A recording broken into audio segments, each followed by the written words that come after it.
afternoon, Chair. Your meeting's now live. Thank you, Peter. Good afternoon, everyone. My name is Councillor Ben Dowling. I'm the chair of this Employment Committee, and it's the first time we've formally met as a virtual committee. And just as a reminder, this meeting is being broadcast to enable press and public to view the meeting. So a bit of admin first. I'm just going to read out a little brief based on the current circumstances. We're meeting virtually in response to the limitations placed on governance by the COVID-19 pandemic.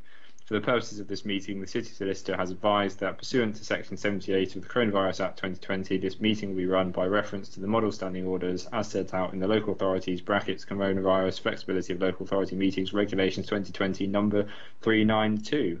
I hope everyone got that. As with all virtual meetings, can I just remind everyone to please have their microphones off when not speaking to avoid feedback and background noise, etc.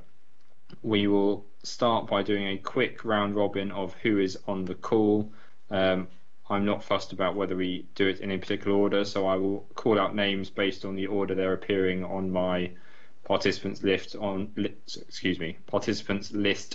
Teams. Starting with myself, Ben Dowling, Chair of Employment Committee. Next I have Councillor Atkins, very aptly timed arrival.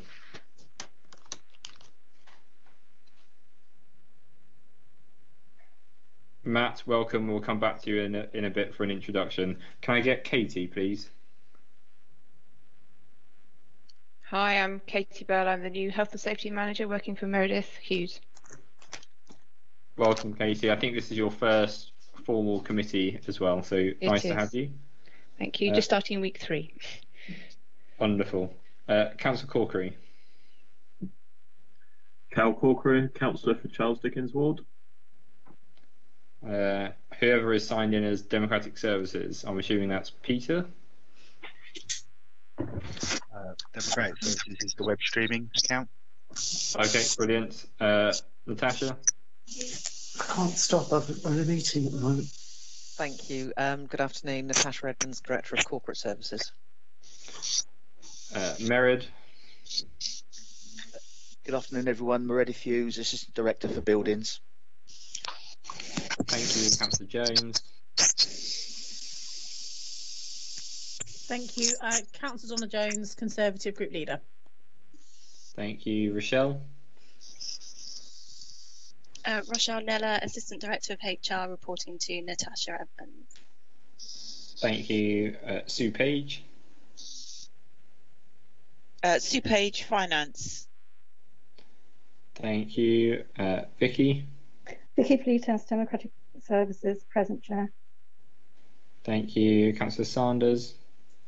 Darren Sanders, Councillor for Baffins Ward. Thank you, Peter Smith-Parkin. Yes, Peter Smith-Parkin supporting the web streaming process. Thank you, Sean Tetley. Hi, Sean Tetley, Payroll and Pension Manager at the Council. Thank you. Thank you, Councillor Vernon Jackson. Councillor Gerald Vernon Jackson, Leader of the Council. And David Williams. Good afternoon, David Williams, Chief Executive. Thank you. And we'll cycle back to Councillor Atkins, who has now joined us. Yeah, Councillor Matt Atkins, Cosham and Wimmering Ward. Thanks. Thank you very much, everyone. We have 3 written deputations, and I've spoken to Vicky about it. And unless there are any alternate suggestions, I've said that we'll read out the written deputations in reference to each item when we reach that item, rather than hearing everything at the front and then hoping we remember what they've said by the time we get to the agenda item.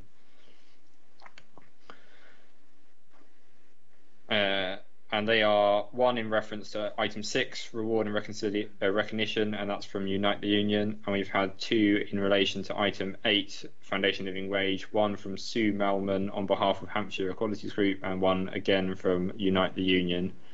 These have all been circulated to everyone in advance. Okay, on to the main agenda. Apologies for absence. I believe we are all here. Is that correct, Vicky? That's correct, Chair. Wonderful. Does anyone have any declarations of interest that they need to declare separate to anything else they've already done? Wonderful. Thank you, everyone.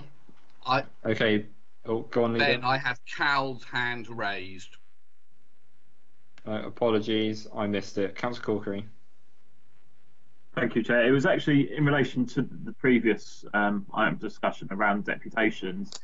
Just a query, really, about if any progress is being made towards allowing people to give deputations on the call, because I know that kind of feedback's been provided to me in relation to this meeting specifically, but I guess it's a general point that people would prefer to do it and have the interaction as part of the call rather than it be written in advance. No, I think that's helpful, Councillor. Vicky/Peter, do you have an update for us? I think David Williams, as Chief Executive, has a paper that is going to group leaders and we'll be addressing it to group leaders tomorrow. Okay, wonderful. David is nodding his head. Is that sufficient, Cal? Councillor Corkery? Yeah, that's great. Thank you. Thank you, everyone. Minutes of the last meeting. Are we happy with these? I believe Vicky was saying there's only 3 of us here that were at that meeting, myself, Councillor Corkery and Councillor Sanders. I'm broadly happy with them. Any issues, councillors? No? Great. Shaking of heads. Wonderful. We'll take those as approved. Okay, on to the main items.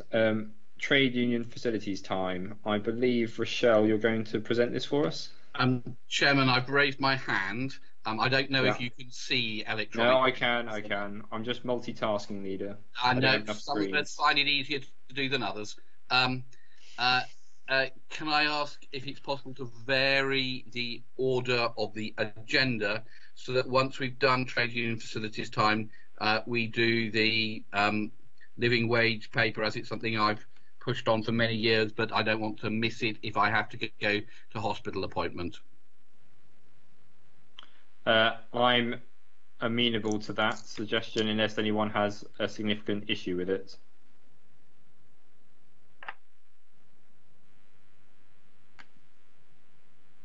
I'm not getting any dissent, in which case we will do that. So if we could do varied agenda in that way in order to do the trade union facility time followed by living wage, and then we'll return to the remaining agenda items as written. I think that would be sensible. Over to you, Rochelle. Okay, thank you. So this is the trade union facilities reporting. This is a statutory requirement for us to report this annually, and we've been doing so since 2017. So you're probably well versed at the data in that, so I won't go into a huge amount of detail. What should be noted is the reference period is from the 1st of April 2019 until the 31st of March 2020. So it doesn't yet take account of members' previous decision to increase the funding for trade unions. So we expect to see that impact next year on the next year's reporting. So just a few points to note. There has been a reduction in the number of trade union officials since the last reporting. Ben, I think we were talking about the living wage. I mean, Rochelle is talking, I think, about trade union facilities work. Have I got that wrong, Rochelle? My proposal was that we did living wage after. Sorry, my fault. So carry on. Thank you, Rochelle. Continue. No problem. It will be quick anyway. The trade union, so we've reduced from 16 officials to 14. There's been a slight increase in the overall costing of the trade union. Slight reduction in the total costing. But again, we are expecting to see that increase as the trade unions have increased their allocation of time based on the funding. I won't go into all of the statistics. I'll just take questions. I can see the hands raised anyway, so I'll start with those.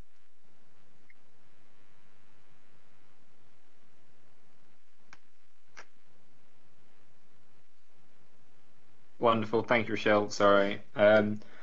Let's go for Councillor Sanders, followed by Councillor Corkery. Thanks, Ben. Rochelle, I may have asked this, I think I asked this last year. We've got lots of trades unionists who are working on the average of 7%, I think it is, of their time, with lots working at 3 and 4, and yet they're all bundled into a bit of 1 to 50%, which seems misleading, to say the least, because that gives the impression of trades unionists are doing more than they actually are, which I think is wrong. Is there some way we can vary the table legally to maybe into deciles and stuff like that, so it actually reflects the percentage of time that trades unions are doing, because we don't want people to think they're doing more than they are. The report format is set for us because it's statutory reporting, so that's the way that we need to publish it, and that's the way that we need to produce it for the government return. What we have provided is a short narrative underneath to give a breakdown for members, to give you a clear indication. But what we could do for next year is in our employment committee report provide members with the breakdown but keep the statutory reporting as is. Would that be more helpful? If there is no legal way we can do it this year, then it was going to have to be. But my preference would be it's this year, because I just think lots of people, those who are interested, will probably say, "Oh God, the trades unions are doing all 50%. Isn't this disgraceful?" When actually it seems to be a much more efficient use of their time. Yeah, there's no reason why we can't give that breakdown for the minutes if everybody's happy for that to be included. The data's available. It's just the statutory report that's uploaded. I personally, I would be, but I'll leave it in the hands of colleagues. Rochelle, that seems like a sensible way forward. Thank you. Councillor Corkery. Thank you. In terms of trade union secondment funding, I know that this administration gave a commitment around the time of the budget earlier this year to reinstate that level of funding to previous levels before it was cut. I just wondered if any progress had been made towards that.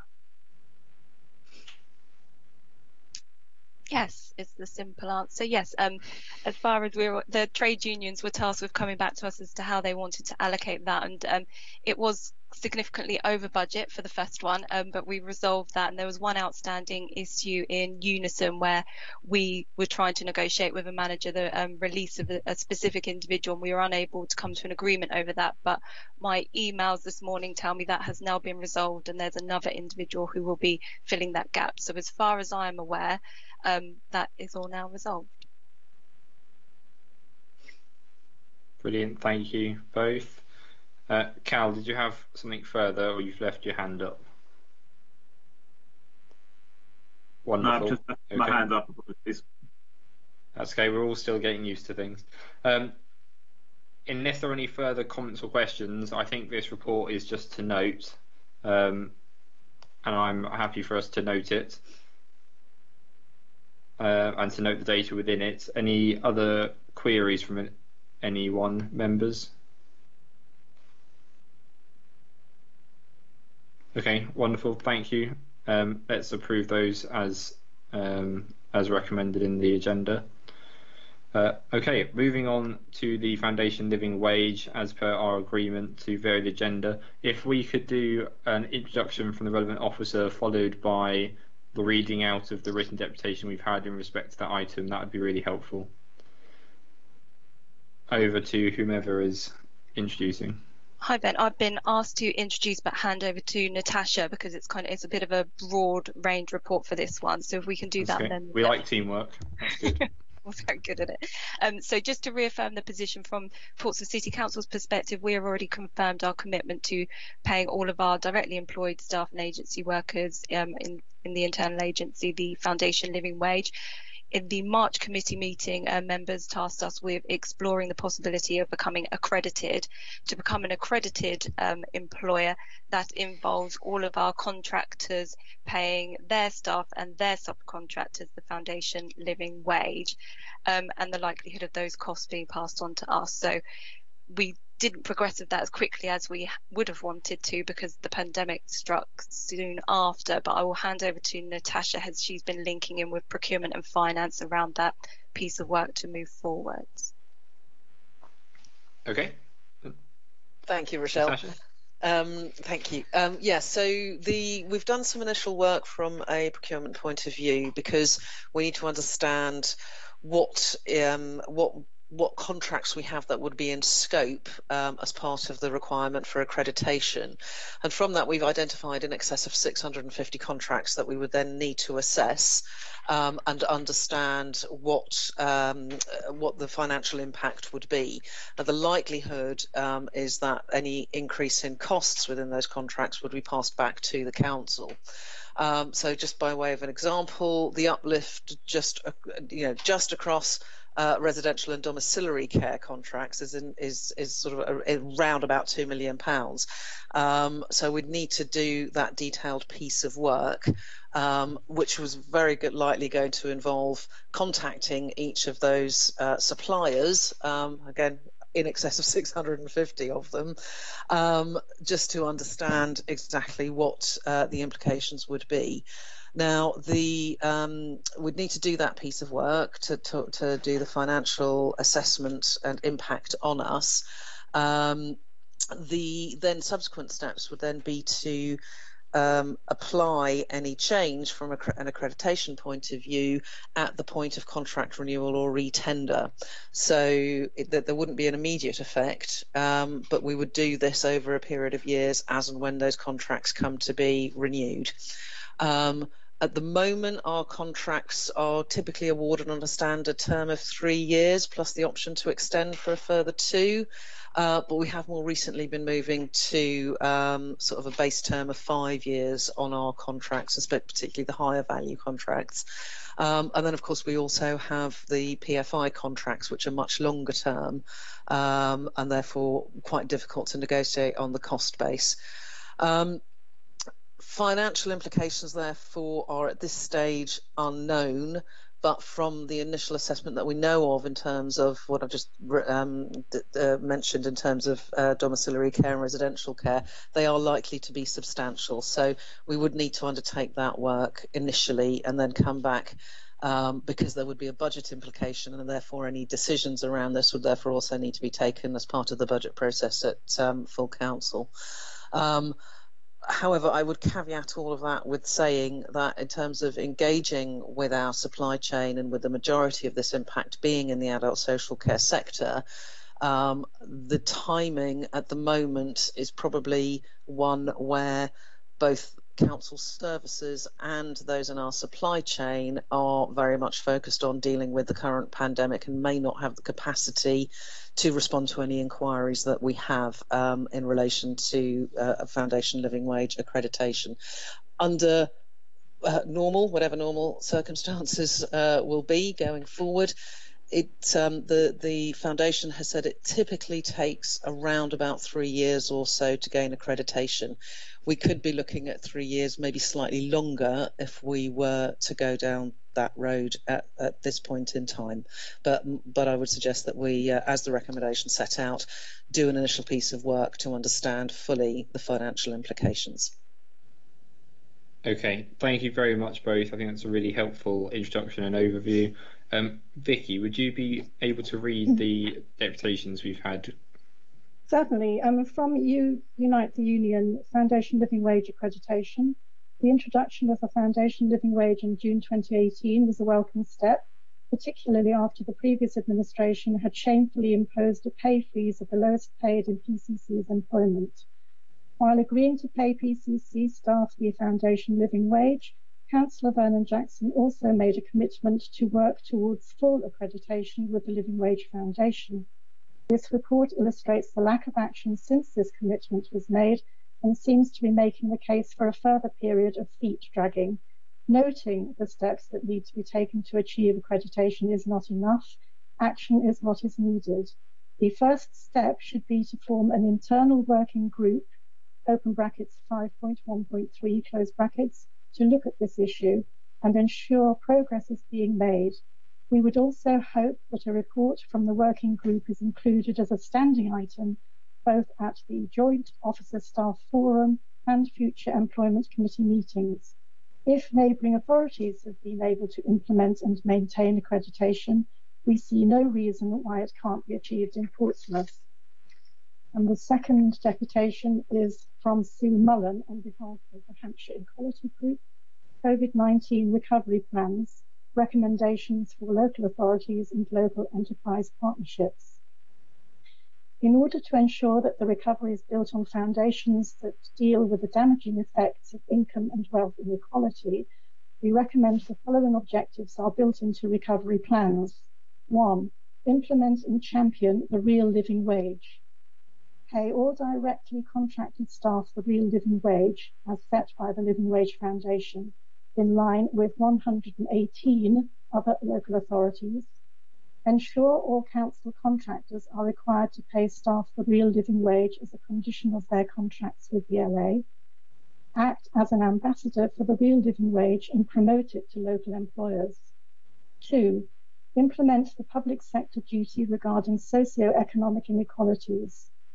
While there is not yet a legal requirement to implement Section 1 of the Equality Act 2010, to do so would be of great importance to reducing inequality. Some councils, such as Newcastle City, are already implementing this, as is the Scottish Government.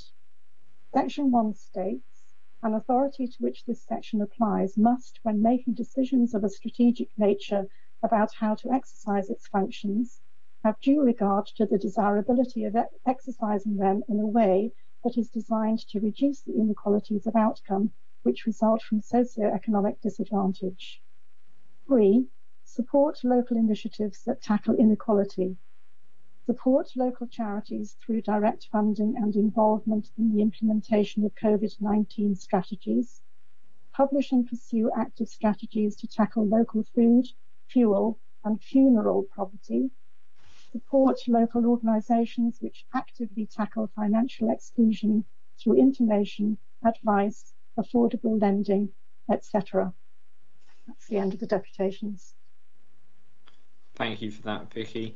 I can see everyone is keen to speak on this agenda item. I'm going to go with the order on my screen, so we'll start with the leader. Thanks, Chair, and thank you for the report. I think I would very much agree with the deputation from Unite on this. I think the council has been clear that the objective is that we become a living wage employer, not just directly to the people who work for the City Council, but indirectly people on contract. I think we need a group to work on this specifically, is a sensible thing. I have to say I'm slightly disappointed with the report. I'd have thought it would have been fairly simple to contact every organisation to which we have a contract to ask them what would be the real effect of moving to the living wage for everybody who's involved in the contract being paid for by Portsmouth City Council, and I hope that that work could happen fairly quickly. It doesn't seem to me a particularly difficult piece of work, and in some ways we're faced with a report with lots of suppositions and guesswork because that's not happened. So I hope that we're able to move forward as a council quickly, that we can look to be able to get real ideas about the real costs so that we can make real decisions. And I hope that that can be taken forward. But I think that the direction of travel must be clear, that the objective is to be a living wage accredited employer, and that everybody who is being paid for through their wages, either directly or indirectly, receives a living wage. It's called a living wage for a reason. It's a wage upon which people can live, and that's what we need to be getting to. Thank you, Leader. Vicky, just a point of clarification. Given the end result of where we look like we're heading towards will require full council and cabinet decision making, how far can this go in the realms of employment committee asking for work to be done before it's no longer something that we can request to be done and it's something that cabinets have to pick up? Well, you're being asked today to note this report, and so that's really what you can do, and then we can take it forward through cabinet and then onto council. Should that be the route, we'll have to decide the route outside this meeting, I think. Okay, so should there be a will to, for example, set up a working group to to get towards accreditation. That's not something we could mandate. We would have to make a recommendation towards Cabinet to mandate that to happen. You can make a recommendation today to say that the Employment Committee recommends that Cabinet looks into whatever you want them to do, and then they can take it forward. I think that's what Employment Committee can do today. Yeah, but we would be reasonable, should Cabinet then decide to take it forward, we would be reasonable to ask for updates on that work, given that it relates so directly. Okay, that's really helpful. Next on my list, I have Councillor Atkins. Thanks, Chair. With respect, I have to disagree with the Leader of the Council. I thought this was a good report, because I think essentially what it's clearly saying is that at the moment this is not an easy piece of work to do, because a lot of our contractors and a lot of the council staff are busy dealing with the issues raised by COVID, and particularly in the more expensive and difficult care sectors. I think we also have to remember that there's a good chance that a number of our departments are going to be in budget shortfall already as a result of the COVID crisis. And what the report also makes clear is that the becoming fully accredited by paying ensuring all our subcontractors pay the foundational living wage is not affordable for the council at the moment. So I just really question what is the value in doing a difficult piece of work at the moment, which is contacting 650 contractors who are currently busy dealing with their own problems, which is the COVID issue, to get them to attempt to calculate how much extra they would charge the council if we were paying the foundation living wage, when in fact we're ultimately going to come to the conclusion we can't actually afford it at the moment, most likely, because not only does it impose costs that we know we can't cover at the moment in departments, we likely have departments which are already in shortfall as a result of COVID. I mean, even if the leader suggested that, well, the report is based on estimates and suppositions. Well, even if the supposition in adult social care was 50% out and it was only going to uplift the cost by £1 million, well, we just plugged in the budget this year a 1.8 million budget shortfall in adult social care by raising council tax. We're going to be looking at a referendum on council tax if we wanted to actually achieve what we're talking about, going back over all our old contracts. The only real way forward that I can see is going to be, if you want to in future sign up to contracts that meet the foundation level wage, we could gradually transition. But the idea that we're going to have the money in the current circumstances to go and renegotiate all these contracts simply seems to me fantasy. I mean, I can see why the aspiration is there. I'm not saying it's not a good aspiration. I'm saying we know what's going on in the council at the moment. We know what's going on with our contractors, and we're not going to have the money. Why do this in quite large, quite difficult piece of work in the current circumstances when we know that it's not actually at this time going to lead anywhere? And I think also, to some extent, the problem is being gradually resolved by the increases in minimum wage that are being made nationally. I think it should be noted that the national living wage, I know confusing the nomenclature, if you like, the naming, it's debated whether or not it is reaching minimum living wage standards. But the living wage has been pushed up by the fact that the government has chosen to increase the legal minimum wage. So I do think that as that escalator reaches its top of the national living wage that the government has instituted, actually this is a less live issue than it was. And in the present time, with council budgets so under pressure, when it's clear from the report that we will not in the short term be able to afford to actually achieve foundational living wage accreditation, why push for this piece of work? Why not take the more sensible approach of, well, can we do this with our contracts going forward as they come up for renewal? Why attempt to go back over them and renegotiate them when we know we don't really have the money? That's my thoughts on it, Chair. Thank you, Councillor. And just for some clarification, Natasha and Rochelle, my understanding is that accreditation can be given so long as there is a clear roadmap towards ensuring those contracts get renegotiated and can be done on renewal. It's not you have to do this overnight in order to get the accreditation. Is that's correct? In my understanding. That is correct, yes. Okay, that's just a helpful piece of information. Councillor Corkery?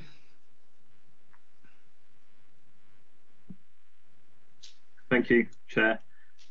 Let's start by thanking the Hampshire Equality Group and United Union for submitting their helpful deputations on this issue. I think it's important that we do that, and I think it's important that we try and encourage as much kind of wider residents and community engagement in council business wherever possible.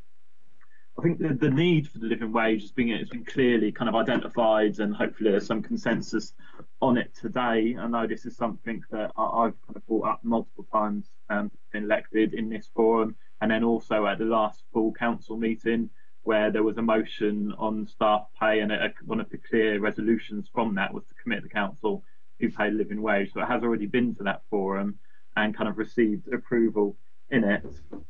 I think more so than ever now, we should realise the importance of living wage. And I think there's some discussion about whether now is the right time to be pursuing this as a course of action, whether it should be treated as a priority. I mean, my argument, my response to that would be now is exactly the right time. Now, after we've seen, 6 months of social care workers in Portsmouth and elsewhere on 0-hour contracts, going out kind of day in, day out, really putting their lives on the line, sometimes losing their lives as a result, and some of them are not even being paid the living wage. I think it's an absolute disgrace, and I think it should be the absolute priority of elected representatives, wherever they serve, and local authorities, wherever they are, to be pushing this through our structures as an absolute top priority and ensuring it's implemented as soon as possible. I also wanted to pick up on the point that you just made, Chair, because I think that's exactly right.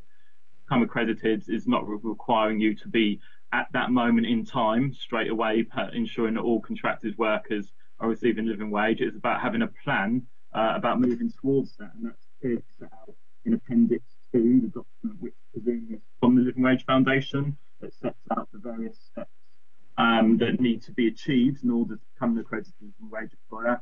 And step 2, making a plan for procurement, clearly talks about having target dates for implementation and plans of working towards that with contractors. So I don't think whether or not it is affordable right now at this moment in time should be a barrier to us pushing this forward and becoming accredited as soon as possible. Okay, thank you, Councillor. Also, sorry, I've got a couple more points there. In terms of the recommendations in the report, I'd like to suggest add something to those recommendations. Sorry, Councillor Corkery, you're breaking up a bit. I think you're moving mic around. Yeah, I've got 2 screens. I'm facing the other one. I'll try and face this one. In terms of the recommendations, I think that we need to add something to them. I think first off, they're not actually doing anything substantial. So I think we need to kind of beef them up a bit. But also, kind of equally as importantly, they're all negative. So apart from the first one, which is about noting the requirements associated to become a living wage employer, the 3 subsequent recommendations are all points about why we shouldn't do it or how costly it's going to be. And I think apart from anything else, that just doesn't strike the right tone. We need to be putting forward the message in there that we are committed to do this. This is a priority, and actually it's really important for lots of people in Portsmouth that we do that.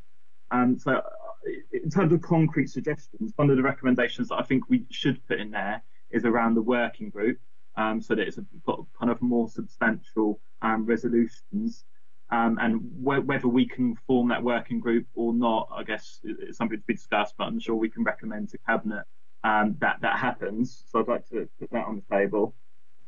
And also the suggestion that was made around having a standing agenda item, I think that can probably also be put in there. So we have a standing agenda item to every employment committee meeting until we become an accredited living wage employer. And I guess also past that to look at where we're doing in terms of the plan for implementation to achieve the goal of everyone receiving a living wage in contracted services. So I'd like to suggest that those 2 bits are put into the recommendations, please, Chair. Okay, thank you, Councillor Corkery. I think it's really helpful. If we allow Councillors Jones and Sanders to have their say first, and then we'll come to looking at where we stand on the recommendations and ways forward. But I'm certainly on a similar page to yourself. Councillor Jones. Thank you very much, Chair. Well, I'm going to start at the bottom because then the only way is up. And I'm going to start with the comments from Unite, the union, who have made an incorrect statement in their deputation today by saying that the previous administration, that was the Conservative one, unsurprisingly, implemented a pay freeze for people paid the lowest amount in the organisation, when in fact the absolute opposite is true. And in fact, there was a year, if my memory serves me correctly, when in fact it was the lowest paid in the organisations were the only ones that got, or they were the ones that got the largest percentage increase. When the government introduced the living wage and increased the tariff of the living wage, we duly applied that. We didn't stick with the minimum wage, we went with the living wage. Obviously the Living Wage Foundation is a wholly different thing again, and we did consider this back in 2016 or 2017. And the reason that we didn't implement it at that point is exactly the reason why there is not a proposal for the Liberal Democrats and the Liberal Democrat chair of this committee to propose that to us today from officers.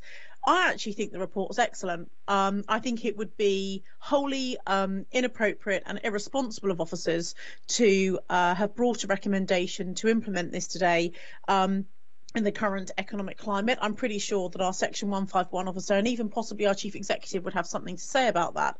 The government have planned how they want to increase, the amount of money that those that are paid the lowest in society are paid in a stepped increment with how they are projecting the economy will grow and change over the next few years. And as we are an organisation funded wholly by government, aside from our council tax, then it makes sense for us to be in line with the government in what they are trying to achieve.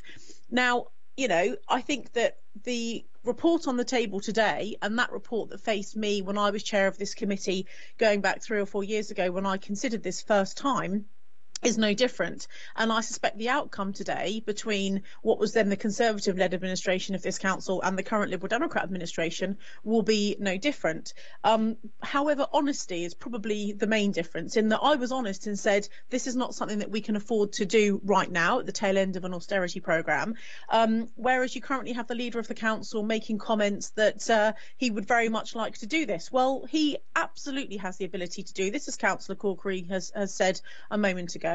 If Councillor Vernon Jackson is serious about implementing and joining the Living Wage Foundation and ensuring that all of our contractors and anyone in our organisation, directly employed directly or indirectly, is paid that amount of money, he needs to put his money where his mouth is and put the £2 million aside in the budget in February. And yes, between now and then, if the go-ahead is given, then officers can start, bottoming out some of those guesstimations of £2 million. It might come out at 1.8 million. It might, however, come back at 2.2 million. But at least if some money is put in the budget by the Liberal Democrats in February, and that's what they really, really want to do, if they're really serious about it, that's what I think they should be doing. But all of this dancing around and trying to blame officers, I think, is highly political and completely inappropriate. So, yeah, from my perspective, I've calculated it would cost about £25 per household across the city to bring in a £2 million increase for a pay rise to the staff in the organisation paid the lowest. My personal position on this is that it now is not the right time to do that, particularly when we could be looking at as many as 3 or 4 million unemployed across the country next year. But I think the report is good. I support the recommendations as they are. I think that it's sensible to keep this item on the agenda and to keep reviewing it, if nothing else, to hold the leader of the council to account. Okay, thank you, Councillor Jones, for that impassioned contribution to the meeting. Councillor Sanders. Thank you. I've also been on this committee for about 4, 5, 6 years now, and I remember when the Portsmouth living wage, as it was described, was frozen at £7.85 for more than 12 months. I said then I thought that was bad. I still think that was bad, because that means that the lowest paid in this authority did not get a pay rise. I think that's bad. I think one of the best things that we've done as an administration is actually honour our commitments to bring in directly employed staff onto the living wage, the real living wage, not because because it's the right thing to do, and because we need to tackle poverty pay. So we're faced with this situation. And I think one of the weaknesses of the report is actually Rochelle's presentation encourages us to go further. There seems to be a consensus around trying to establish some sort of working group to see if we can begin the process of seeing if we can go towards accreditation. I don't see how I'm one of the portfolio holders is facing a shortfall. I've encouraged not just staff but also contractors to see if they can be paid the real living wage. I chair the Langston Harbour Board, and I've got seasonal and patrol officers paid the real living wage for the first time ever. So I know that if it's financially doable, it can be done. We have a £14 million budget shortfall, and we have to deal with that. And that's why I think the most sensible way forwards is actually if I may, Cal, I'll try and put a form of words together to sort of put some flesh on the bones of what you're saying, because I think it is actually what the officers are suggesting as well, which is, and Vicky, correct me if I'm wrong, if I've got if I get the fora wrong or what we need to do, please tell me, and that is to recommend to Cabinet, and this is recommendation 5 I wish to add, and that is to recommend to Cabinet that a working group is established to see how and what the timetable is for becoming an accredited living wage employer. And I think that's short, I think that's sensible, I think it's entirely in line with the presentation that Rochelle has given and Natasha has given, because they're talking about going to contractors and asking them.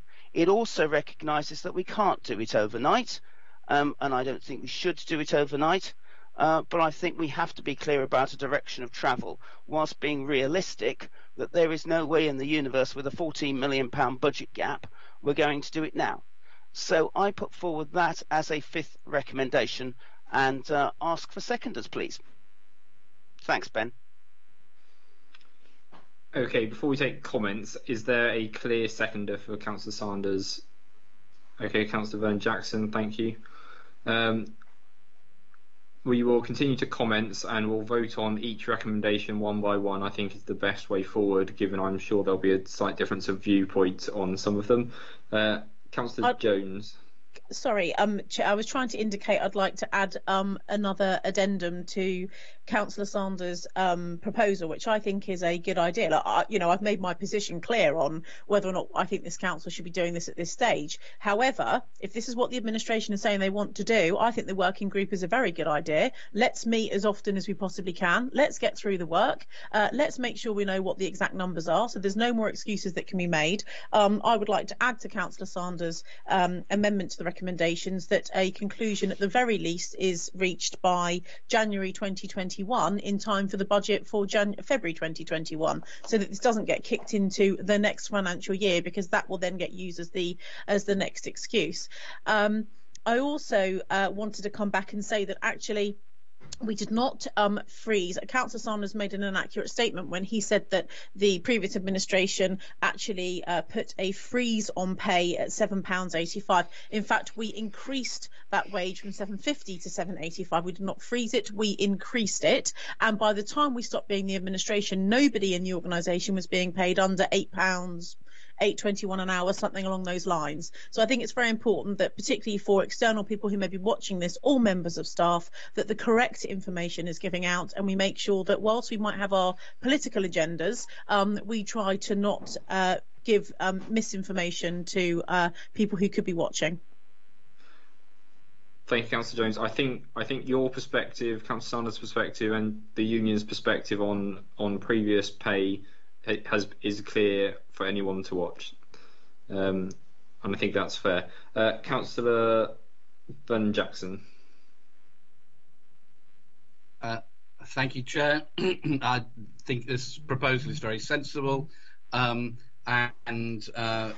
we should go forward. I think, though, just for the record, there are, as I understand it, a couple of months ago when I asked this question, 122 people whose pay was frozen under the previous administration. So while the chief executive and other very highly paid council officials got pay rises. Their pay was frozen, and they were the very poorest people.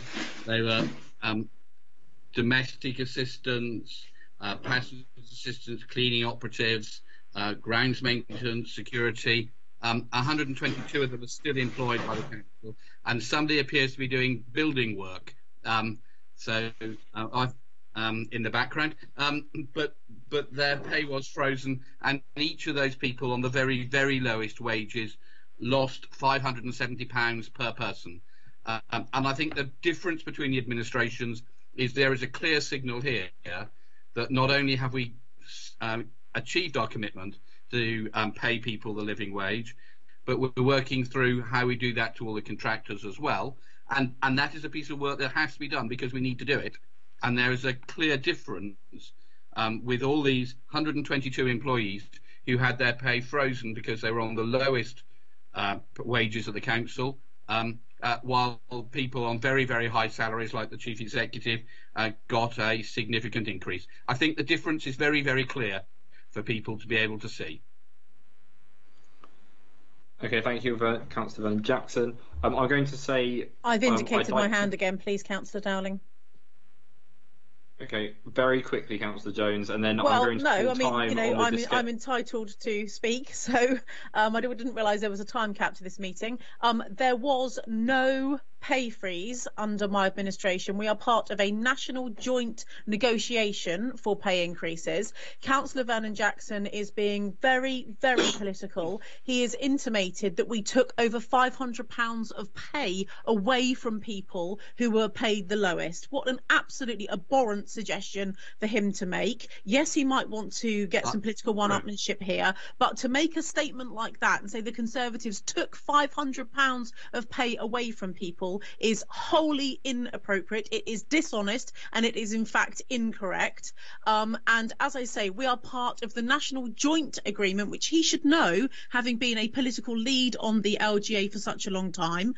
He knows the situation. In fact, that was a position I found myself in as leader of the council, which I inherited from him, being part of that National Joint Agreement for pay increases. So all I did, Councillor Vernon Jackson, was continue your pay increase process. And from what I can see, you can make all the noises you like, but your outcome today of this report is going to be no different to what mine was 3 years ago.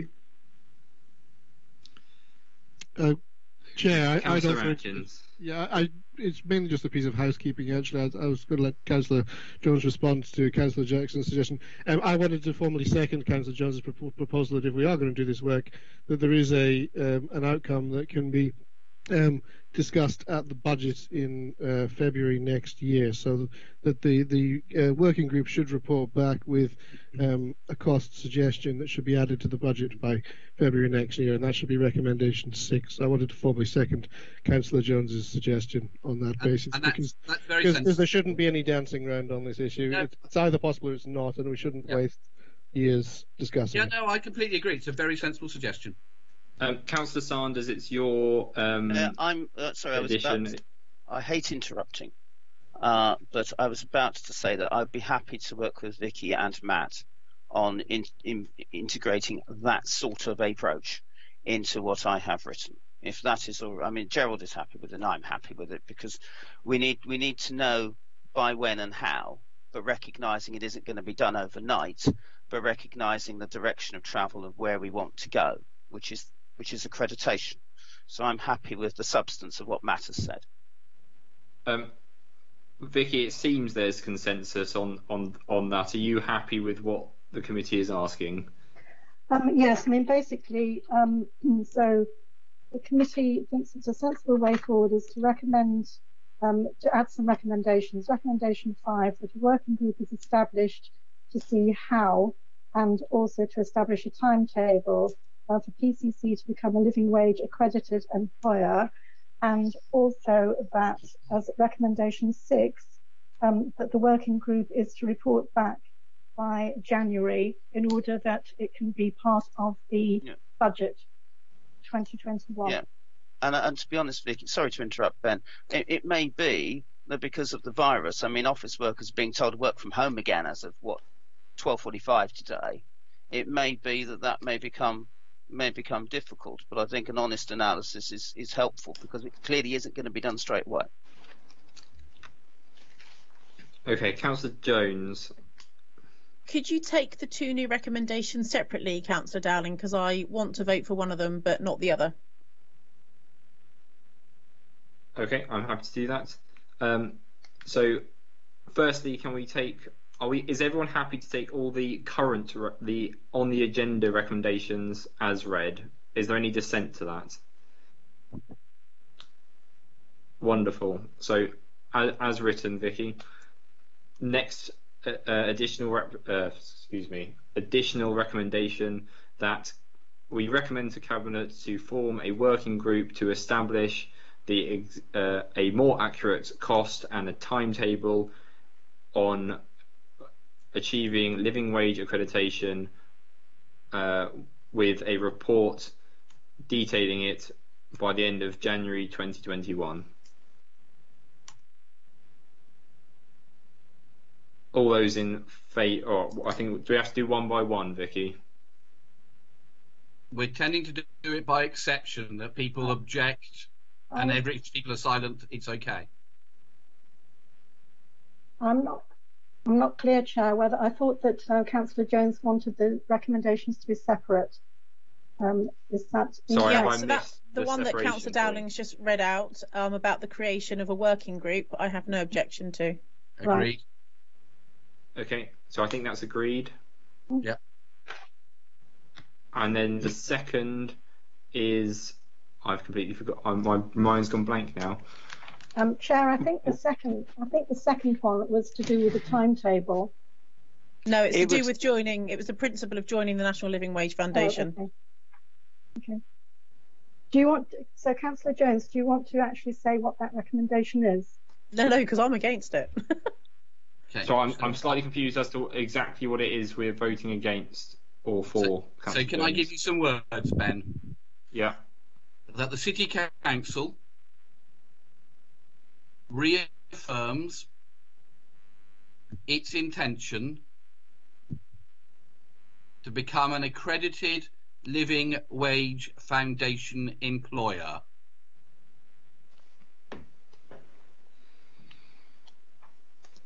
Okay.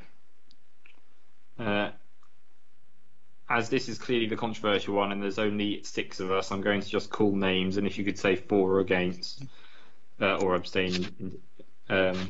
Councillor Atkins. Abstain. Councillor Jones. Until I know the outcome of the working group numbers, I'm going to abstain on this as well. Councillor Van Jackson.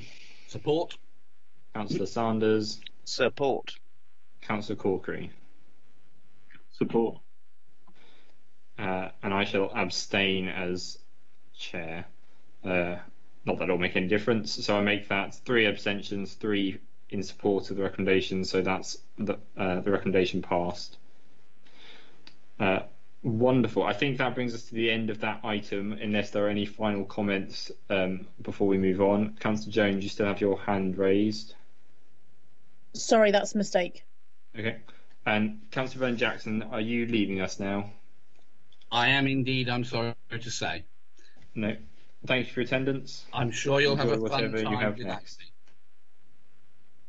that. Oh, and Cal, congratulations on becoming a student again. Thank you. Okay, colleagues. Moving back to the agenda as previously published, item 5, sickness absence. Is this you yourself, Rochelle? Yes, that is. Thank you. So good news, hopefully for everyone. Worldwide pandemic and Portsmouth City Council's absence levels are the lowest we've seen in some time. So excellent news. Whilst it's too early to correlate the decrease in absence levels with the flexible way that we are working, the employee opinion survey and our interactions with staff certainly seem to suggest a correlation. So the average days lost has decreased from 10.01 days per person to 9.33. And just to note, those figures are from the June data. We didn't have a formal committee in June, so the last number that you would have seen in this formal committee was 10.91. So the reduction is from 10.91 per person to 9.33 days lost. We have seen a slight increase in work-related stress and musculoskeletal, which are two areas we focused on quite heavily in terms of well-being. We expected to see an increase in work-related stress because, as members had requested in a previous committee, we now report those separately, so that category is available where it's never been available before. So again, we need more data to assess whether there's a pattern regarding that, but it is something that we are alert to. 11 of the directorates have seen a decrease in absence levels. The only one that's seen a slight increase is adult social care, with the expectation that we would anticipate seeing it in that area due to everything and the conditions and way that they're working at the moment. But for everyone else, it's positive.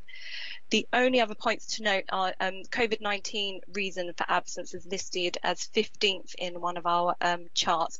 And just to note that you're only recorded as sick and absent due to that reason if you've been confirmed, or if you are, or before the test was available, if you are symptomatic. It doesn't include those people who are in quarantine and able to work from home. So even if you are symptomatic, if you're not sick and you would otherwise be available for work, you wouldn't be reported into that category.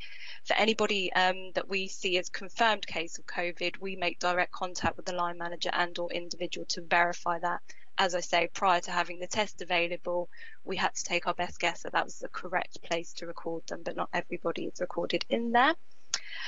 The other area that we've focused very heavily on since moving into business critical mode is well-being. I won't run through all of the initiatives because they're outlined in the paper, but we have a special in the know well-being that's sent to all staff, and people can access that via their personal devices or via their work email. So we're trying to reach as many people as possible and make that a regular occurrence. The only other anomaly that I know people look at these stats very, very closely, there's a section in there called external absence, which I will get removed for next time. The people recorded in that group are workers that need to be put onto the system for IR35 purposes, but we don't pay them. So it doesn't impact on in terms of the budget or overall position of the council. So that's all I was going to note for absence, but positive news, we need longer to assess the reasons behind that. We have been led to believe that it could be increased hygiene factors as well. We are all washing our hands and keeping away from one another. So that could also be a reason, as well as the way in which we are currently working in large areas of the council. Thanks, Rochelle. Colleagues, all this report is simply to note, so we can take questions and comments together, and then I suspect we will just approve the recommendations as they are. Any comments or questions?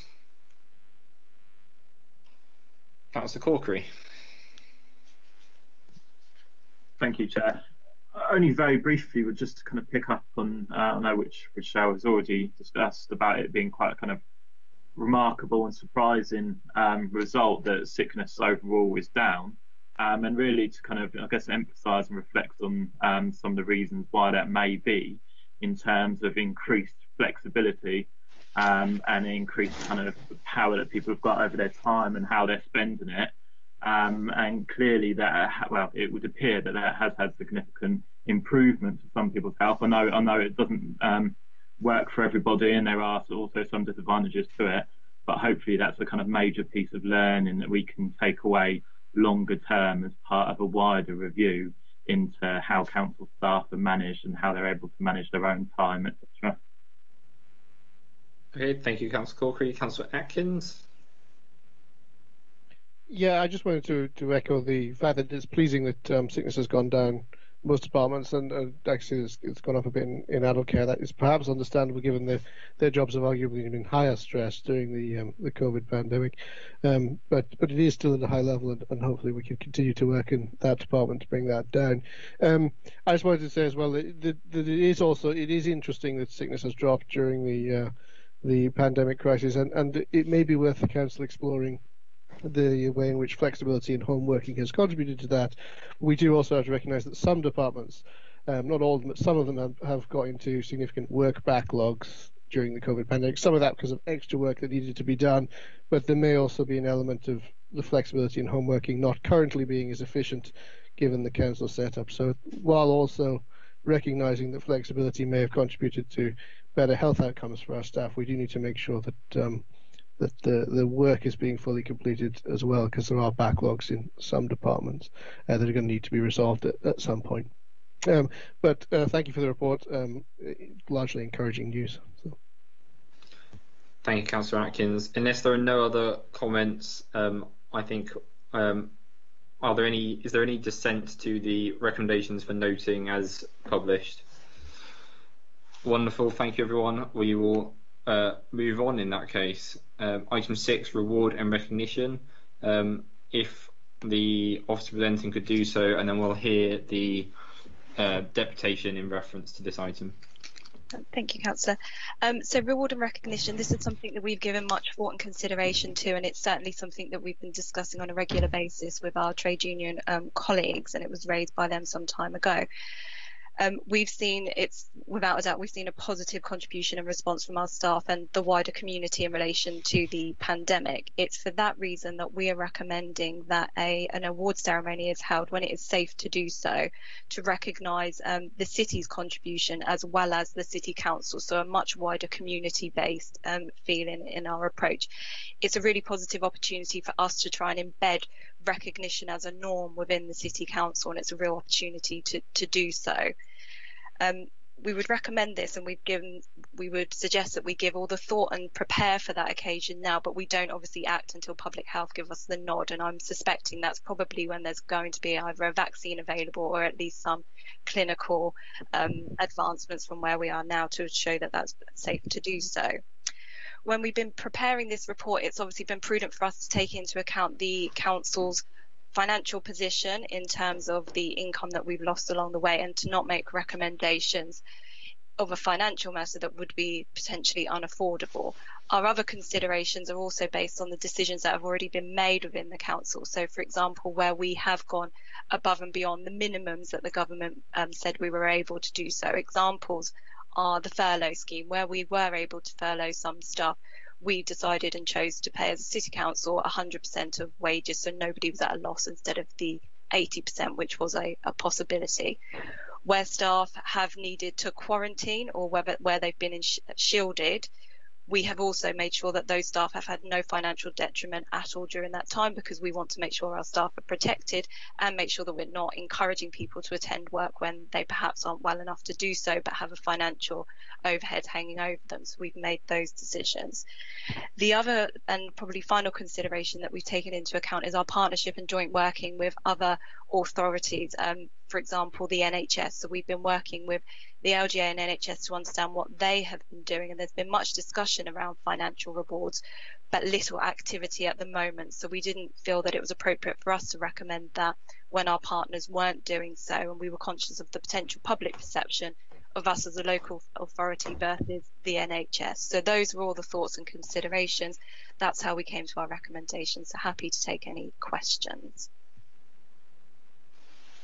Okay, thank you, Rochelle. I know I've got some comments and queries and thoughts on this, but I'll go to others first. Councillor Sanders? Chair, sorry, Chair.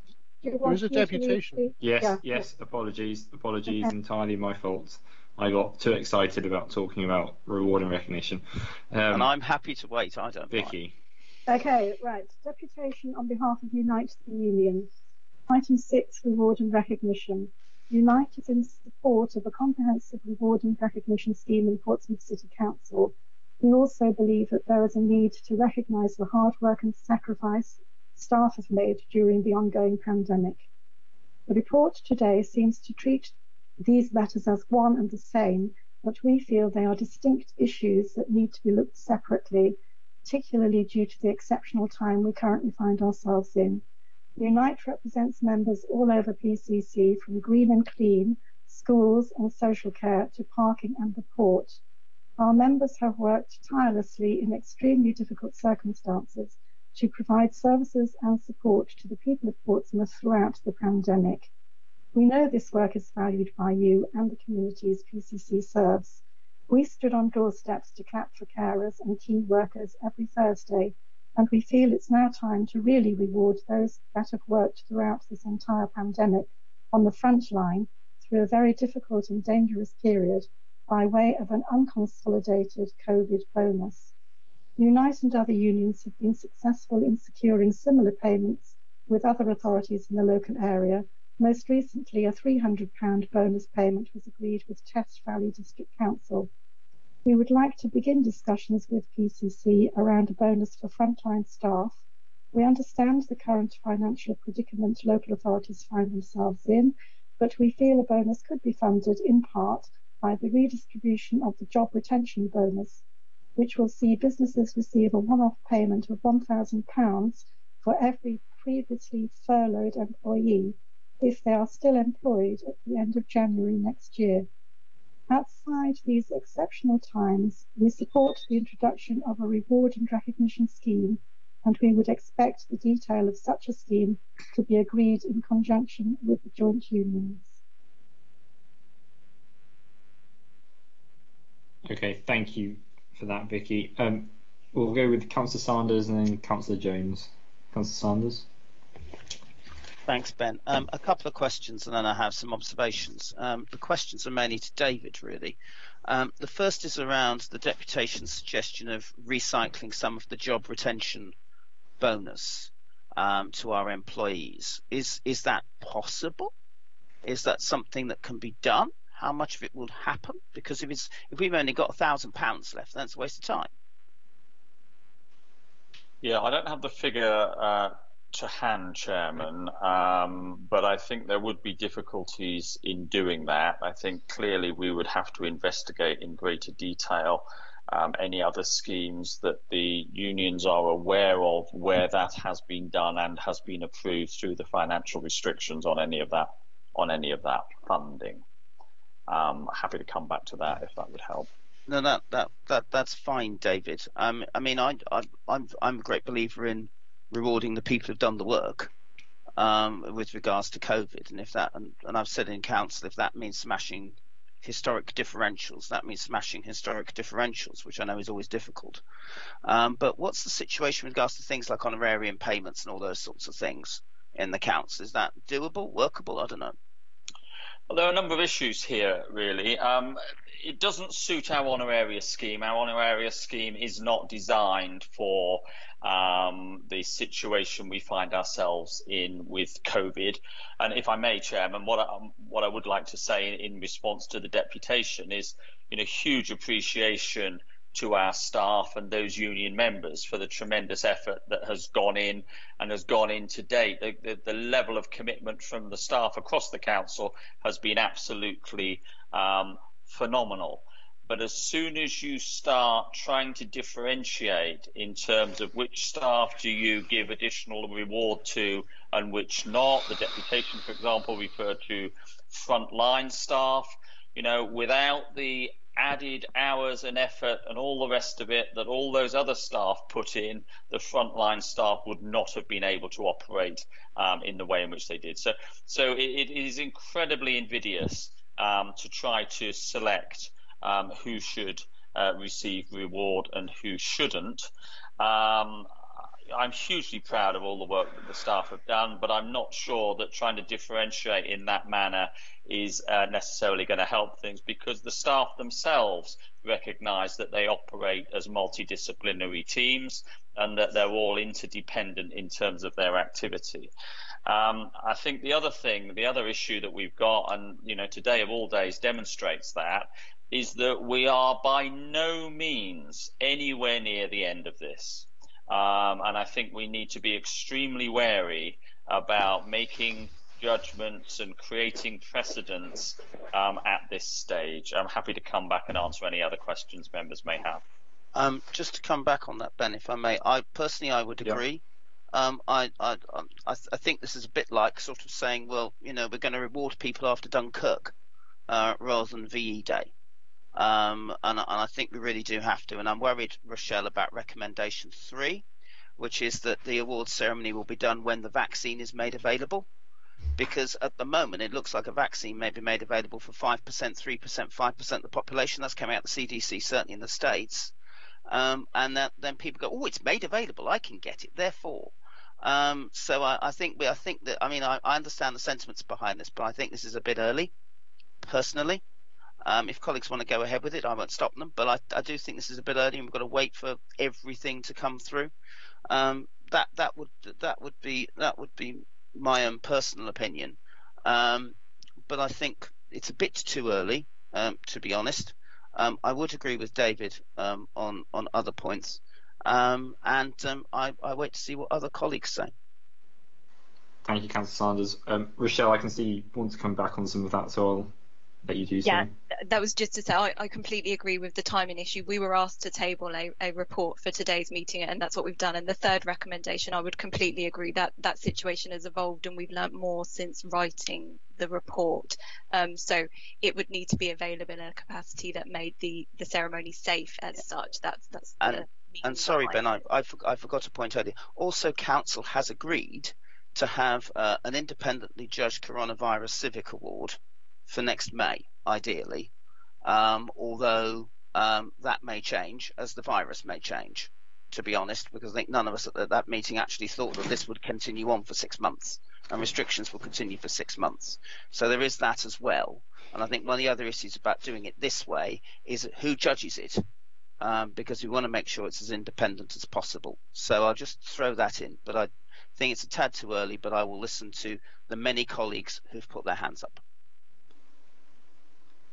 Thank you, Councillor Sanders. I'll make my point very quickly. I think award ceremonies in general are highly flawed in their logic, and don't necessarily result in the intended outcomes, but I'll be keen to hear what others think. Councillor Jones, I believe you were next. Thank you very much, Chair. Just to follow on from Councillor Sanders' point, first of all, I think he was recommending to remove the when the vaccination becomes available, and just to alter that to when it's safe to do so, as in hold the award ceremony. And if that is the basis, I'd be quite happy to second that proposal. My own personal opinion is that yeah, I mean, there are parts of the public sector that get lots of adulation, and we've obviously seen that with the NHS, and we see it with teachers, and we see it with sometimes with the police, but actually not very often with council staff. And if you think about the breadth of the services that are delivered by councils, it is phenomenal, actually, and I think as an organisation, we've probably learnt and grown so much throughout this process. Clearly, for some people, their jobs transfer to being able to do them at home fairly easily, and for others, they really don't. So some people, as we know in the organisation, have Caroline Hopper, for one, completely stopped doing the job she was doing, and she's now got skills and is doing things in the planning, regeneration, economic development area of the council that she'd never done before. So she will come out of this with skills, and she's also demonstrated that she's been able to adapt, which is, good for her. So there are some great examples, and I think that it's whether it's an award ceremony. I mean, I don't feel particularly strongly. Whatever the count, whatever we decide as a collective is the best way to acknowledge people. But I know that when I was leader of the council, it was something that I was keen to do when it was appropriate, and I introduced a reward scheme for people to recommend, suggestions to us of ways the council could improve, for example. And the way I said thank you when they did that was to pay them a £25. They could either have it as a voucher or if it went into their pay. Sean might be able to confirm this, but anyway, it came out of the Leaders Initiative budget. That's how I funded it. Or they could pick to have an additional day's annual leave. So it was up to them, really. They could choose to either take a financial incentive, which was a set amount regardless of what band they were on, as I say, or a bit of extra time, particularly those people that have got children. That for them was more valuable than a £25 extra in their pay. So that's why we did that, and we asked for feedback from the staff before we chose what the two things were.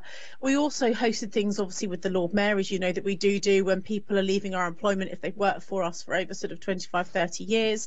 And through the Leaders Thank You Dinner that I introduced in the March each year, we sort of, invited staff to come along who maybe David or a director had indicated to me had done an exceptional job or had coped with a very difficult situation. And actually sometimes just going and speaking to a member of staff, writing them a personal letter, as we all know as councillors, can be more than you would give them in a financial amount of money anyway. So I think it's a really nice thing for us to think about, whether it's just an award ceremony or whether we have a package of things, or whether because the award ceremony could be challenging because of COVID, we look at, doing a day's annual leave, or we do sort of some sort of financial initiative if the leader's budget could still cover that. I don't know what it is at the moment, how much is in that, but I think there are a number of ways that we could do this, and I support the concept. Thank you, Councillor Jones. Rochelle, is it on this point? Yes, only one matter. I agree with everything Councillor Jones has just said. The only reason I should have said in my opening part that we didn't suggest annual leave is because it's a bit of a sensitive subject in some areas, because people haven't been able to take it and the government have extended the period of time to allow us to carry over. So I didn't want to put something quite emotive in the report that potentially giving someone leave that they might not be able to take for 3 years. That's not across the board, but just in certain areas. But yes, a similar sort of entitlement would be a sense. Thank you both. Councillor Corkery, and then I have a few comments. Thank you, Chair. In terms of the bonus, I guess I just want to reflect on a little bit the discussion about whether something could potentially be targeted at specific groups of staff, or whether it would have to be kind of universal across the boards. Recognise the fact that people contribute in different ways. I'm not sure I've got a firm position on that, but I do think it is worth reflecting on the fact that there is a percentage of council staff, and I don't know how big that percentage is, but there are people basically that were out there kind of in the community on the front line at the real height of this, whether it's community wardens, for example, or state services officer, etc. People that weren't able to work from home and had to, in order to fulfil their duties, put themselves on the front line, potentially at risk. And I do think that's worth reflecting on when we're thinking about the potential for a targeted bonus support. And obviously that would then kind of make that much more affordable potentially if we were looking at specific groups. Although, of course, I appreciate the fact that there's lots of people that weren't in that position, that were still under massive amounts of stress and added pressure and all the rest of it. So it's not an easy thing by all means, but I just think it's worth thinking about. And in terms of the recognition awards, I kind of feel less strongly about this, but a suggestion may be to look at some kind of virtual or online event that can still take place over the next couple of months, when we are going to be in some form of lockdown by all means. But it may just be something that is a bit of a morale booster, that isn't too resource intensive, but it's just something that kind of goes that way. And I think the council's got a lot better at this recently, of doing stuff online. And the example I'd pick up that I was watching the other day is the Heritage Open Days that were live streamed on Facebook. That I thought, that was a really good, innovative use of social media that probably wouldn't have happened if it wasn't for lockdown. But the fact that they are now happening that way, I'll bet 10 times more, if not more, people are actually watching and engaging with it. So yeah, just another idea to put out there, that maybe we could do something virtually rather than meeting in person. Thank you, Councillor. Before I come to others, I'll just a few comments. I think there's actually 3 things we're talking about here, and I think they are in ways quite distinct of each other. The first is reward and recognition across the council in general. I think there is, how do we recognise individuals or teams who have gone above and beyond in the current circumstances? And then there is also something Councillor Jones said really prompted my line of thinking on this, which is, how can we publicly celebrate not necessarily individual council staff, but the actions and the services that the council does in a public way, particularly in the current circumstances. And I think what Councillor Jones said really rung true with me, because I absolutely agree that as a council we do an awful lot for the public, and the services that we provide as a council are not recognised in the way that NHS services, police services, teachers, etc. And that's not to denigrate any of those, because you can celebrate one thing without denigrating other things, but I do wonder if there's a comms piece there more broadly on that particular topic. In relation to the recommendations as they are, I'll be honest, I worry about an awards ceremony and its kind of most kind of basic general form. I think there's an awful lot of room for disappointment, a lot of room for favouritism, a lot of room for who decides on what. Is it just the most popular person in the department that then gets the reward because everyone nominates the same person, etc., etc., etc. And they're just riddled with it, and we see it in public circumstances, whether it's in celebrity culture, BAFTAs, TV, etc., or even just really low-level stuff in the community. We see it all the time, so the concept of an award ceremony does worry me, and I would personally, and I'll be guided by others in the committee as well, but I wouldn't go with the recommendations as written. I would like to see a recommendation that looks something along the lines of aligning to those three things I've just mentioned. So recommending to whoever, probably cabinet again, or the chief exec or whoever, that a concerted effort goes into the comms around celebrating the council's contribution to the community. So that would be one. The second one would be to review PCC's reward and recognition processes as a whole, and then the third would be to review other ways in which reward and recognition can happen in relation to individual and team contributions toward the current pandemic. I also completely agree with some of the previous comments about kind of cart before horse. We're on an ongoing thing here, and in a way, because it's such an ongoing thing, we do need to kind of take a minute to recognise people, but at the same time, it can't be a grand award ceremony where we celebrate as if everything's hunky-dory and say well done to everyone, because I don't think that works. So I'd be open to seconders on those three things, but I'm keen to hear what others have to say. As I can see, Councillor Sanders and Jones still need to have some input. Councillor Sanders. My input was purely to second your suggestion, Ben. I think it's eminently sensible. I think a lot of time, life effort has been put into the how, but we've still got a lot of how to go. We've got a series of restrictions that are now going to last 6 months. They're almost certainly going to be tighter because many people will just ignore them. We've got lots of office workers who now have to work from home, and that's going to have an effect on the staff at the civic offices, housing offices, and on the front line as well. And also there's an issue about who we award to. Do we award housing contractors who've been working on How Be In-House to provide housing for our homeless, for instance, during the lockdown? I would argue yes, but I might be biased. So I think there's a lot of things we can do, but I agree with those three things. The only thing I would add, which is the thing Donna raised earlier, is around doing anything when it's safe to do so, and I think that's eminently sensible. But yeah, I agree with you. Provided we put the word safe to do so in there somewhere, then I would agree with your three recommendations, Ben. Thank you, Councillor Sanders. So I think that's the second of those three items, which is very helpful. Councillor Atkins. I think I would just speak up briefly in defence of the award ceremony idea. I mean, I agree that it is these things can become biased or partisan, but I don't think they necessarily have to be. So I just think perhaps I would leave that recommendation there.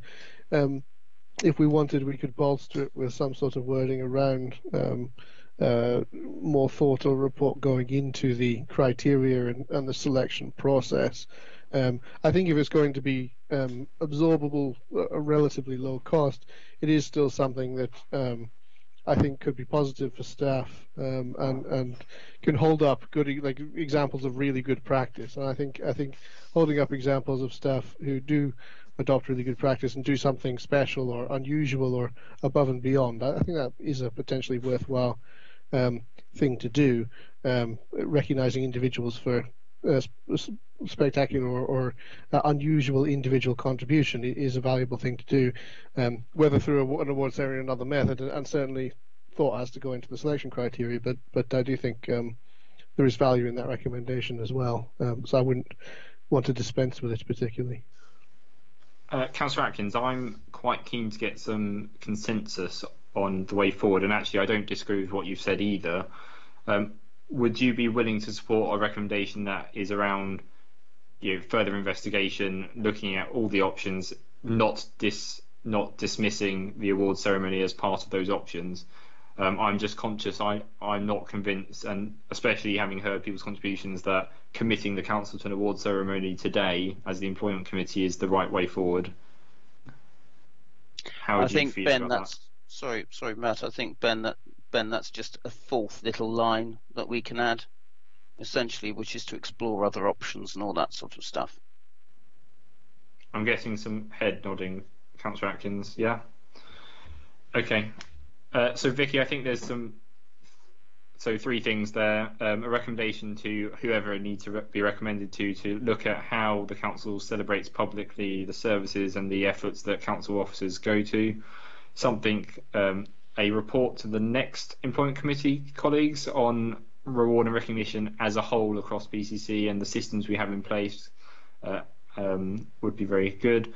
And then finally, further investigation into a variety of options for reward and recognition in relation to efforts during the pandemic and relating to the pandemic, not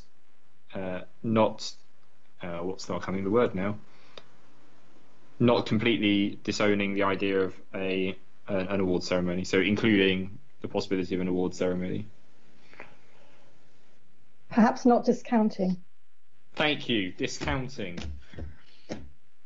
Vicky, you are wonderful. That's the word. Thank you, colleagues. I think that all makes sense. Let's move on. Item 7, Health and Safety Information Report.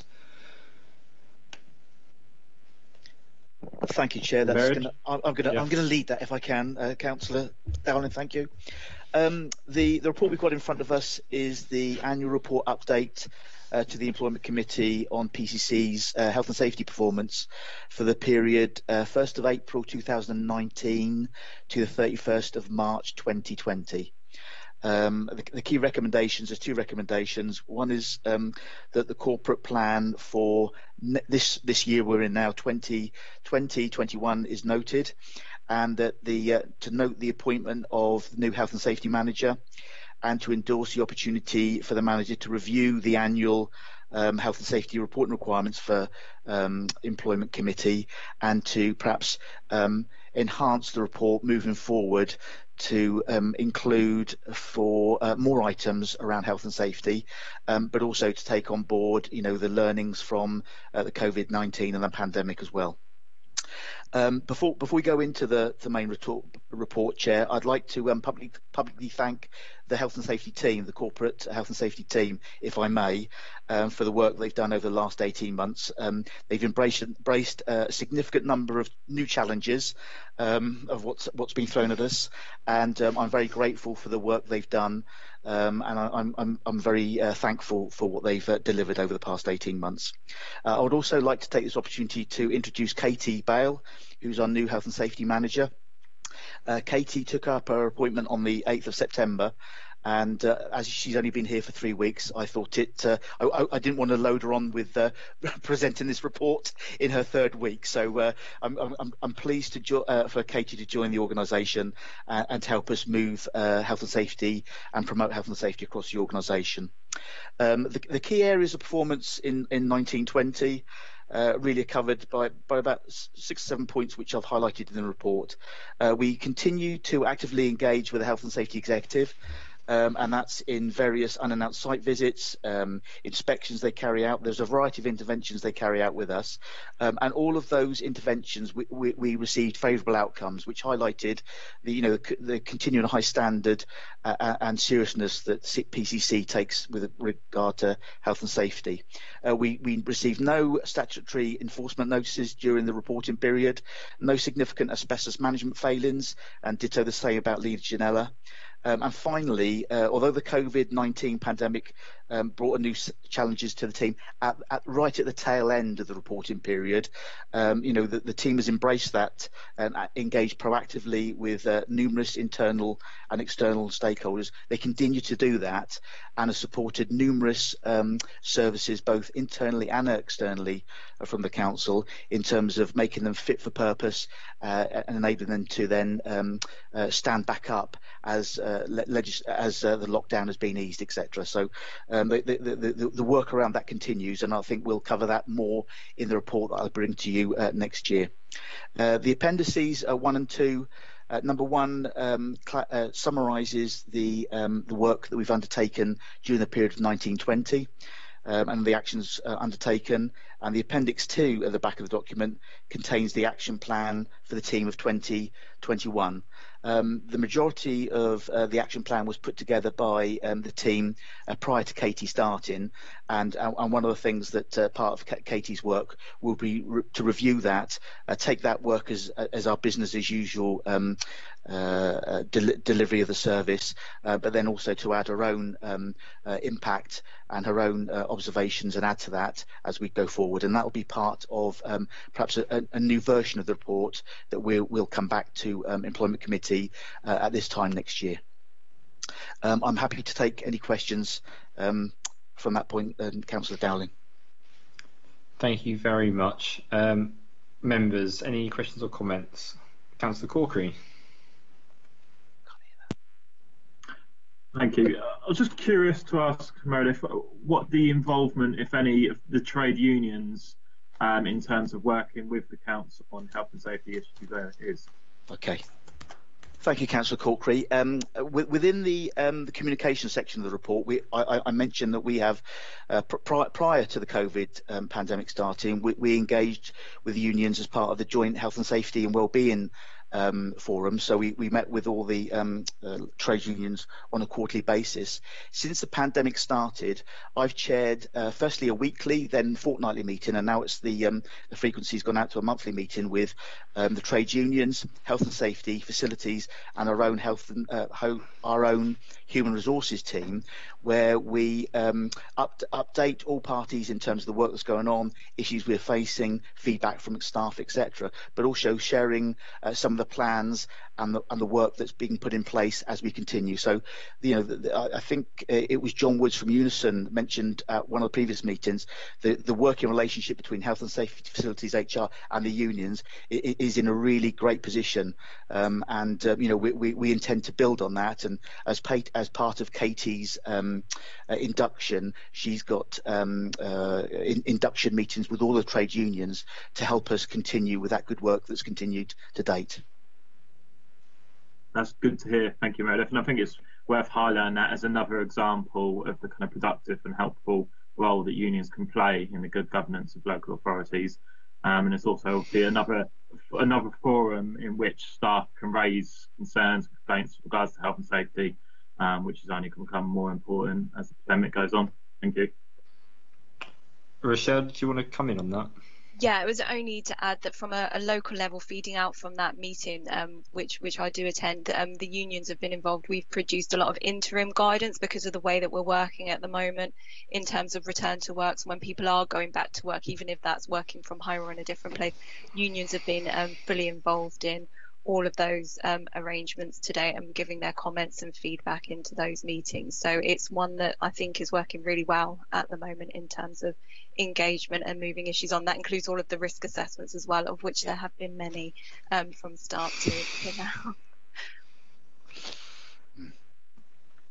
Thank you very much for that. Councillor Jones.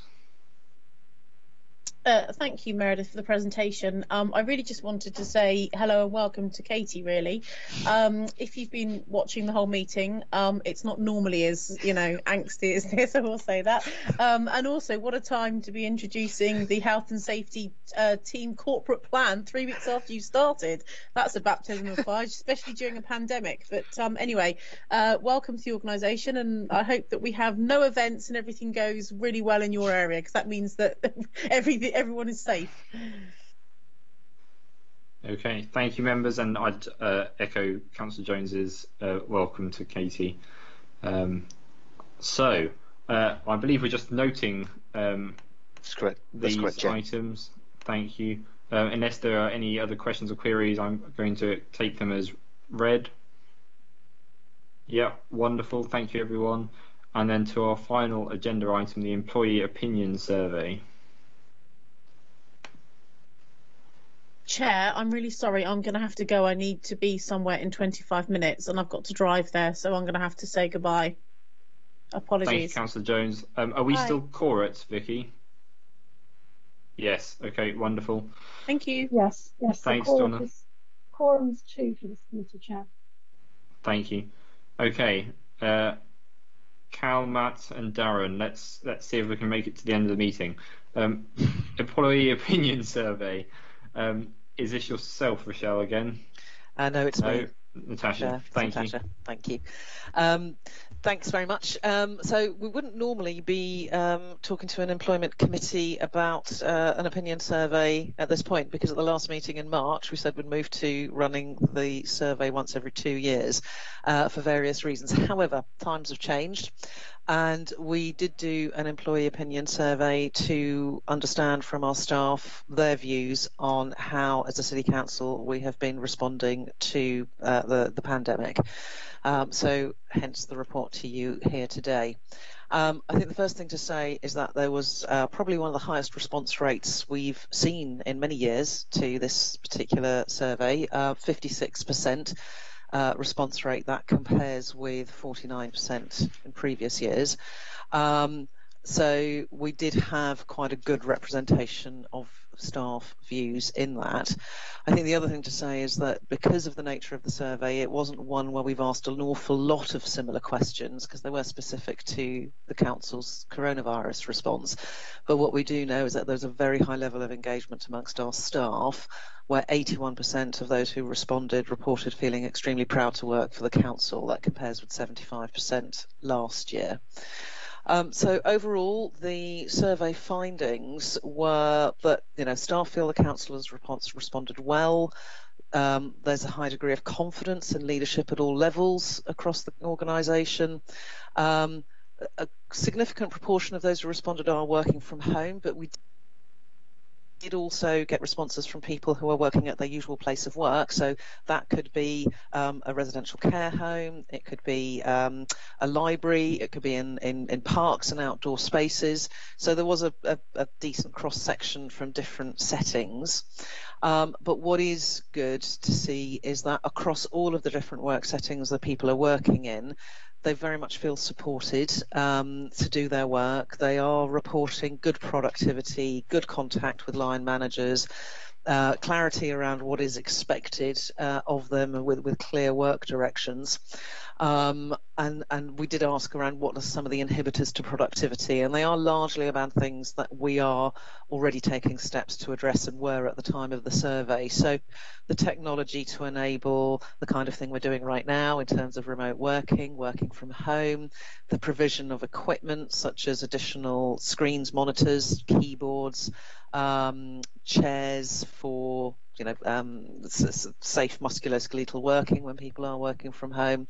There were reported anxiety levels related to the pandemic. I think that's normal and something we're seeing across the population. And in some areas, changes to working practices that we've had to introduce to continue to deliver services. But the responses are very, very positive in terms of staff responding and how staff are feeling around how we're supporting them to enable them to continue delivering vital services to residents.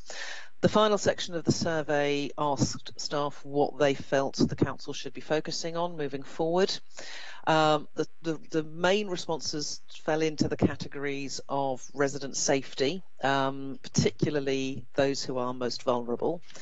Staff safety, and we have had a big focus on that through the work Meredith is leading and working collaboratively with unions to have safe working practices, risk assessments, etc. A clear desire from staff to maintain key services to residents, and this isn't just about delivering the service, it's also about maintaining the quality and the level of service that residents can expect from us.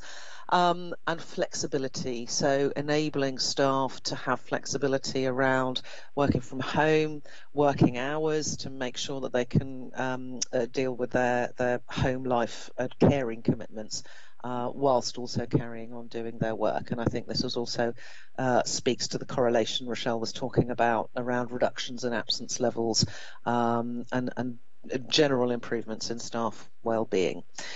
In terms of going forward then, in response to that survey, but also some of the recent developments that we've seen coming from government guidance, we are now putting a working group together to look at what the future might look like. We already have a number of measures in place in our offices where we've increased cleaning regimes, we've got one-way systems in place, we've made changes to our ventilation systems to increase airflow, and encouraging staff to work remotely where they are able to do so. That working group is now going to focus more on the longer term future rather than the immediate safety requirements that we have. And that's going to look at the technology and what more technology we can roll out to support collaborative working in a remote way, looking at our all of our premises across the city, not just the civic offices, in terms of what changes we might need to make to some of those premises to support some of the positives that we've learnt from this way of working. And to look at what impact there has been on services and service delivery and what that might mean for the future. So a team are coming together to do that work with a view to developing a business case around what the future working world might look like for the City Council. And we'll stop there and pause for questions. Thank you.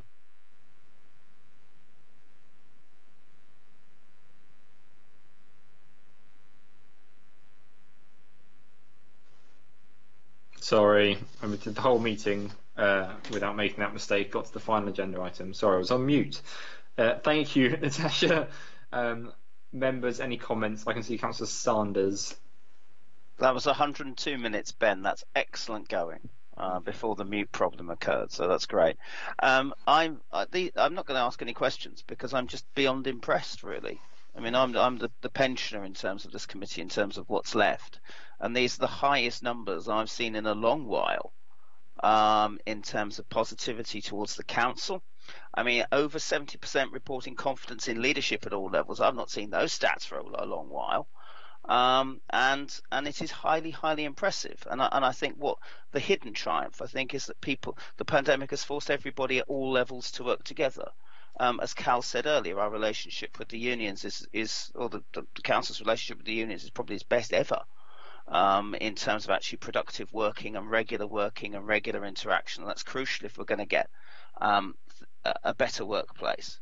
I oversee the landlord's maintenance budget, so a fair few things I'm looking at in this survey with some interest, I tell you. And we need to make sure the civic offices is a better working environment. I think it's not been that way for years, and we're working on that. I note the interest with IT, and certainly in the early days of the pandemic, that was incredibly difficult. And that's why it was good that this administration, supported by all councillors, invested millions of pounds in improving the IT, which occurred before the pandemic, but I think was a decision with some foresight, and is now bearing fruit, I think.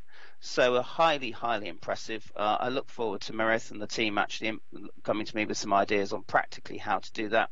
But obviously we've got the next stage, which is 6 months of everybody in an office being told to work from home, which has real impact, as both Cal and Donna have outlined throughout this meeting.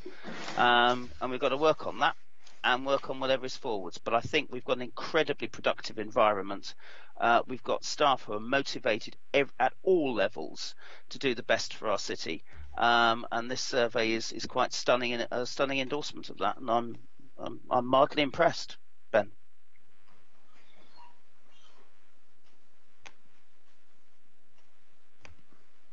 Thank you, Councillor Sanders. Any other comments or queries?